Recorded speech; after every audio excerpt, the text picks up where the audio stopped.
aggressive look. Shuttle coming down, able to control the shuttle in response once too much. 4-point advantage of the Miller thruster. 又到中環入境時間，海南陵水一個度假區致力保護海洋生態，更加設有一間專門救助海洋動物嘅三甲醫院，一齊睇下。呢度唔係工廠，而係一間海洋動物三甲醫院，位於海南陵水嘅南海保育救護中心，佔地3000平方米，總水體1500噸，係當地首家功能完善嘅海洋動物救護機構，具備大型動物手術台以及多種專業護理儀器。我們現在看到這個區就是我們工作區的其中之一，我們這個區是承擔了100個保險動物來到我們這邊救護中心進行的一個醫療過程的一個區域。另外，我們的一個功能區就是我們的獸醫院，當然我們也是肩負着我們整個園區的各種生物的一個醫療體檢，包括疾病治療的一個功能。有遊客嚟到中心參觀，認為同動物互動可以療癒心靈。我觸摸的那個海豚，它今年30歲了，就之前它受傷了，然後這裡他們會救這些海豚，然後他們會跟人之間有一種很親近的感覺，就是他們就很單純、很自然，帶來一種很治癒的感覺。中心至今已經救助並放歸當會綠海龜等超過200隻海洋生物。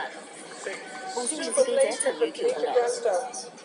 江西婺源青華鎮有一座始建於南宋嘅彩虹橋，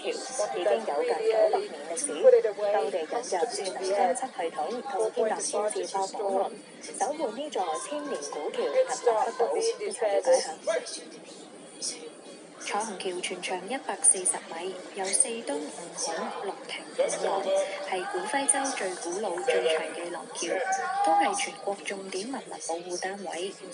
古橋喺2020年汛期遭到洪水重創之後，當地引入智能科技，更好地保護橋體。那麼我們通過數字化的保護的項目的實施，我們整合了氣象水文和潮水監測的數據，可以實時對水位、風速、沉降、位移等數據進行實時監測，達到預警時它也會自動報警，可以更快速、更便捷地對漲潮進行實時監測報告。為咗更加方便維修，當地仲對彩虹橋進行數字化復刻，記錄詳細數據，保證修舊如舊。我們完成了彩虹橋1:1的數字化復刻，比如我們彩虹橋的榫卯、十字工藝、木作工藝等等細節都被完整的記錄了下來，完成了一套完整精準的文物數字化檔案。這個就填補了我們以前在施工中工藝細節難以復原的這個問題。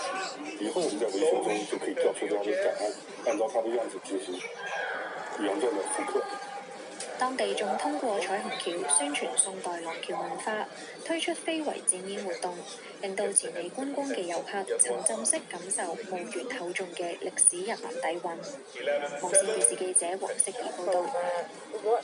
重慶市石柱土家族自治縣早前有近1000個土家族兒女身穿民族服飾，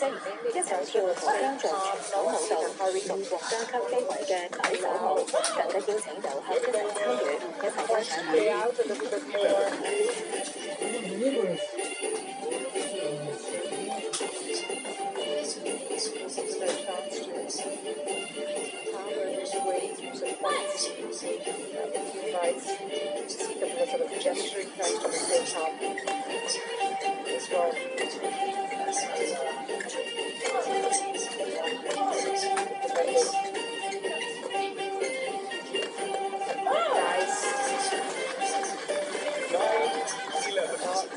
Powering through, despite the best efforts from the Indian Yanzi makes no mistake with that smash.